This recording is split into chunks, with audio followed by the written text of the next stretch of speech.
Buenas tardes, mi nombre es Carlos Andrés Orozco Medina, soy estudiante de Administración en Seguridad y Salud en el Trabajo de la Universidad Minuto de Dios. Hago parte del grupo número 3 de la materia Riesgos Físicos. El grupo está conformado por Ian Felipe Martínez, Laura Caterina Navarrete, Julián Martínez.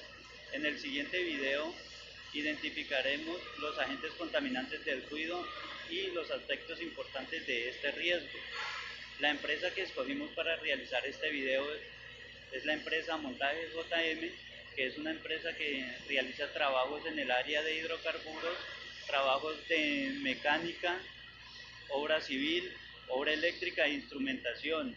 El área que escogimos para realizar el video es el área de prefabricado, un área de metalmecánica donde se realizan trabajos de soldadura, corte y otros tipos de labores. Como podemos ver en el video, esta es la parte donde están ubicados los generadores, los cuales son los que le suministran la energía eléctrica para realizar las labores con la herramienta eléctrica en el área de prefabricación.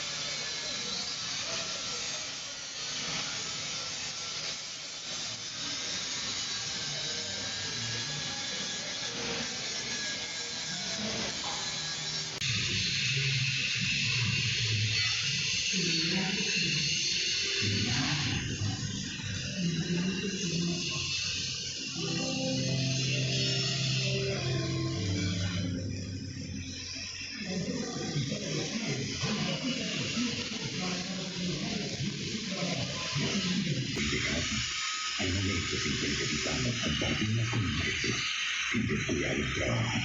Existen.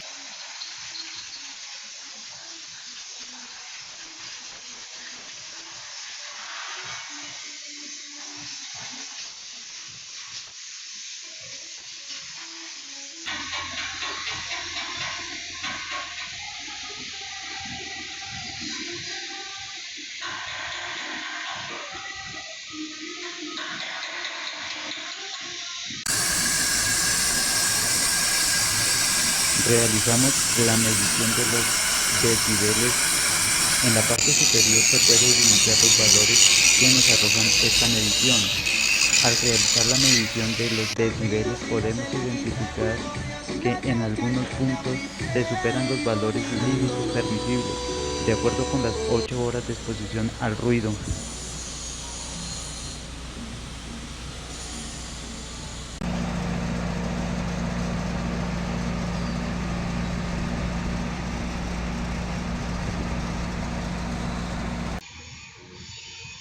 Buenas tardes, Julián, ¿cómo se encuentra? Buenas tardes, muy bien, gracias.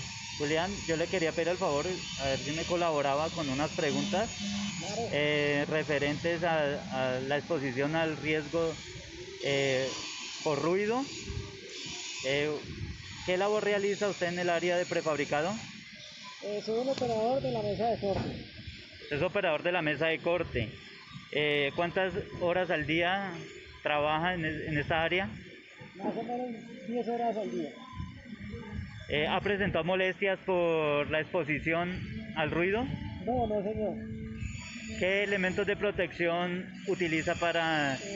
Utilizo tapadillos de inserción desechable.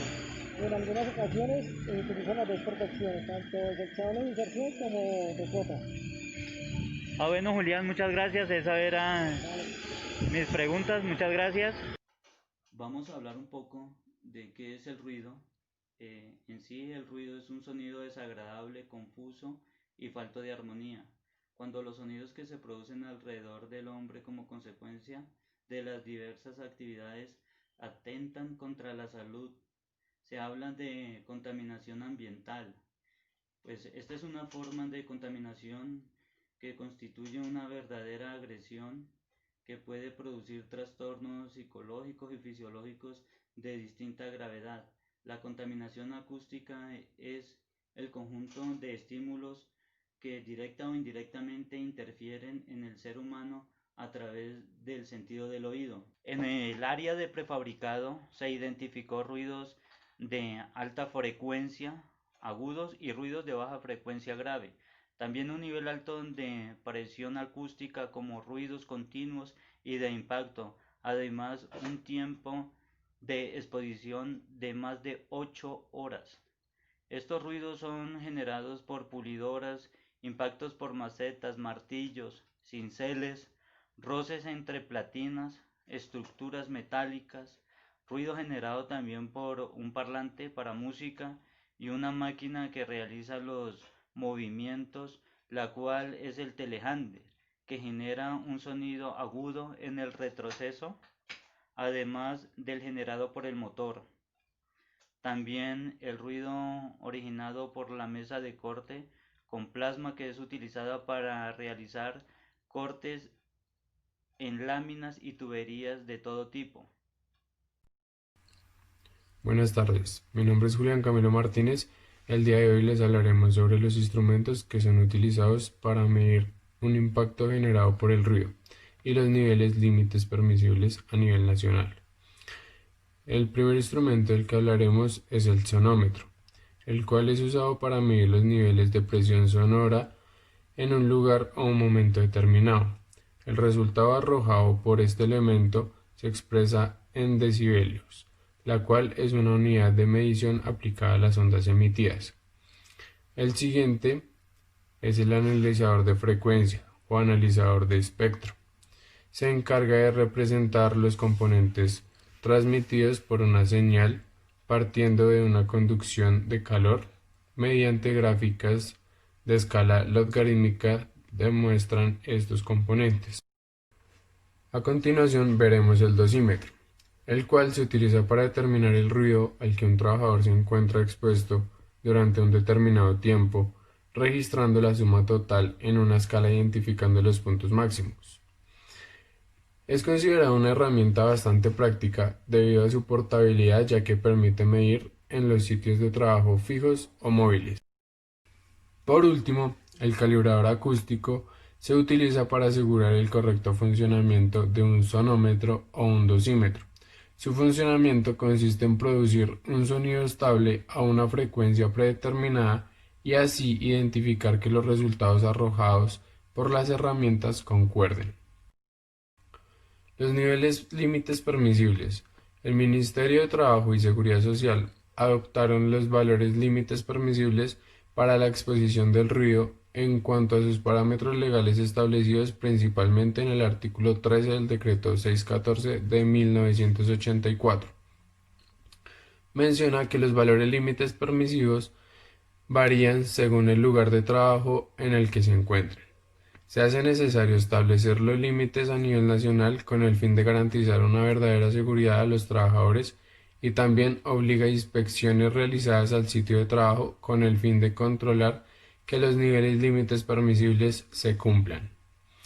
En el artículo 10 del mismo decreto encontramos los niveles límites designados de la siguiente manera. Si el trabajador está expuesto 8 horas, el ruido no debe superar los 85 decibelios. Si la exposición no supera las 4 horas, el ruido no puede llegar hasta los 90 decibelios. En caso de que la exposición dure 2 horas, el límite será de 95 decibelios. Cuando sea 1 hora de exposición, el valor máximo es de 100 decibelios. Mientras que la exposición dure media hora, el valor límite es 105 decibelios. Pero cuando dura 15 minutos, el límite es de 110 decibelios. Y si solo dura menos de 10 minutos, este valor permitido es de 115 decibelios. Estos valores son solo aplicados a los ruidos continuos e intermitentes, pero para los ruidos de impacto es importante que el ruido no supere las 140 decibelios. Buenas tardes, mi nombre es Laura Caterina Navarrete Díaz y en el día de hoy voy a explicar algunos conceptos relacionados con el ruido y la normatividad que puede aplicarse. Sobre el riesgo de ruido. Es la resolución 1792 de 1990 y la resolución 8321 de 1983 y la resolución 2400 del 1979 y los efectos sobre la salud, que produce la contaminación auditiva. Inicialmente pienso que la exposición al ruido puede conllevar más de un riesgo para la seguridad y la salud de los trabajadores, como lo es la pérdida de audición. El ruido excesivo daña las células ciliacas de la cóclea, parte del oído interno, lo que provoca una pérdida de audición. Se dice que la pérdida de audición por actividades laborales es una de las enfermedades más recurrentes en muchos países del mundo. Efectos fisiológicos. La exposición al ruido tiene efectos sobre el sistema cardiovascular, aumenta la tensión arterial. El estrés relacionado con el trabajo, el estrés laboral, rara vez tiene una sola causa. Generalmente se produce por interacción de varios factores de riesgo. El ruido en el entorno de trabajo, incluso a niveles muy bajos, puede provocar estrés. Aumento del riesgo de accidentes. Los altos niveles de ruido dificultan la escucha y la comunicación de las personas entre sí, lo que incrementa la probabilidad de que ocurran accidentes. Este problema puede verse agravado por el estrés laboral que el mismo ruido puede provocar. Otros efectos del ruido son las disfunciones cardiorrespiratorias, variaciones del sistema endocrino y efectos en el sistema nervioso. En conclusión, el ruido altera las actividades y la comunicación, causando molestia en algunos casos. La molestia puede llevar a respuestas de estrés, luego a síntomas y posiblemente a enfermedades. Alternativamente, el ruido puede influir en la salud directamente y no a través de la molestia. La respuesta al ruido puede depender de las características del sonido, incluida la intensidad, la frecuencia, la complejidad del sonido, la duración, el significado del ruido. Bueno, pues no siendo más, agradezco su atención y muchas gracias. Una acción correctiva que puede funcionar muy bien sería la ampliación del espacio, debido a que ahí se puede evidenciar que trabajan siempre con una muy buena cercanía, y no solo es el ruido del trabajo que ellos están realizando, sino se le junta el ruido del trabajo que están realizando sus compañeros. Entonces, si podemos ampliar el espacio, poner más espacio entre punto y punto de trabajo, el ruido de los demás compañeros sería reduciendo y ya entraríamos a manejar propiamente solo el ruido que se genera por el trabajo que realiza el trabajador. Eso ya lo podemos combatir con los tapooídos de inserción, y sencillamente arriba le podemos poner tapooídos de copa. Otra medida que va ya más de la persona encargada es sencillamente estar revisando que el personal utilice la dotación, en este caso sus tapooídos.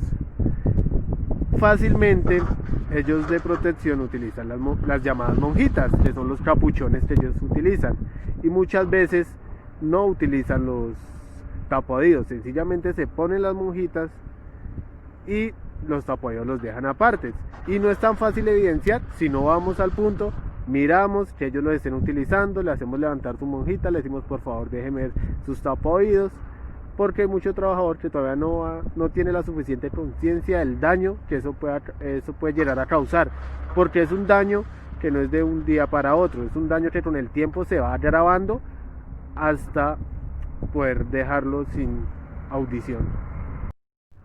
Y para mí la medida más importante, la medida preventiva más importante, es poder generarle conciencia a la gente, que ellos empiecen a cuidarse, que ellos mismos eviten las enfermedades que se pueden presentar con el tiempo. En este caso sería la pérdida de la audición debido a la exposición al ruido. Debemos llenarlos de capacitaciones, dar ejemplos, quitarles esa mentalidad de que llevan trabajando 20, 30 años así y no les va a pasar nada. Poderles generar conciencia y que crezca la responsabilidad para que así pueda bajar el índice de accidentalidad, de enfermedades laborales, de todo lo que se viene presentando constantemente. También podemos apreciar que la cantidad de tiempo de exposición del trabajador realizando su actividad es alta. Podríamos utilizar turnos rotativos donde la persona esté una hora y después poner otra persona 1 hora e ir cambiándole las actividades. Se puede reducir un poco así, o sencillamente colocando jornadas laborales de 8 horas, porque pues ahí estamos evidenciando que son 10 horas las que dice el trabajador que se encuentra en el sitio de trabajo.